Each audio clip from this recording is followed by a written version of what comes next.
Cost to income ratio. Cost to income ratio का एक formula है, operating expenses divide by operating income into 100 करेंगे तो cost to income ratio आ जाएगा। तो बैंक के ऑपरेटिंग एक्सपेंसेस क्या होता है, जैसे कि स्टाफ की सैलरीज और उसके बेनिफिट, उसके बाद rent for branches and offices, उसके बाद बैंक को जो भी टेक्नोलॉजी होती है उसकी कॉस्ट, बैंक की मार्केटिंग, ये हो गए बैंक के ऑपरेटिंग एक्सपेंसेस। और ऑपरेटिंग इनकम क्या है, बैंक्स जितने भी बोरोवर्स को लोन दे रहे हैं उसके ऊपर जो इंटरेस्ट चार्ज कर रहे हैं, यानी कि नेट इंटरेस्ट इनकम। और बैंक्स के अलग अलग फीस रहती है, जैसे कि सर्विस चार्जेस, कमीशंस, ये बैंक से अदर एक्सपेंस, अदर इनकम हो गया। तो ये दोनों मिला के यानी कि net interest income plus other income, ये हो गया बैंक्स के ऑपरेटिंग इनकम्स।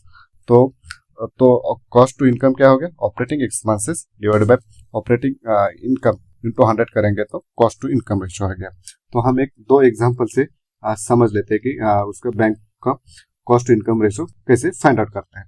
सपोज है कि इफिशिएंट बैंक है, सपोज है बैंक ये तो उसका जो इनकम है वो 1000 करोड़ रुपीस है, और उसके जो एक्सपेंसेस है यानी कि सैलरीज, आईटी या रेंट, वो 400 करोड़, यानी उसका कॉस्ट टू इनकम रेशियो क्या हो गया, 400 डिवाइड बाय 1000 इंटू 100 करेंगे 40%। यानी कि क्या 40% मतलब क्या हो गया कि 1 रुपीज बैंक कमाने के लिए 40 पैसे स्पेंड कर रही है। और दूसरा एग्जांपल क्या है बैंक का, लेस इफिशिएंट बैंक, उसको आप समझ के मान के चलिए। सपोज उसका बैंक का इनकम क्या है, सेम ही इनकम है 1000 रुपीज करोड़, लेकिन उसकी एक्सपेंसेस फॉर एग्जांपल 1 के मुकाबले इसके एक्सपेंसेस 200 करोड़ ज्यादा, यानी 600 करोड़ इसके एक्सपेंसेस। यानी कि कॉस्ट टू इनकम क्या हो गया, 60%। यानी कि फॉर 1 रुपीज अर्न के लिए बैंक 60 पैसे ये कर रही है, मतलब स्पेंड कर रही है। और जो फर्स्ट बैंक थी वो क्या कर रही थी, 40 पैसे स्पेंड कर रही थी, और ये 60 पैसे स्पेंड कर रही है।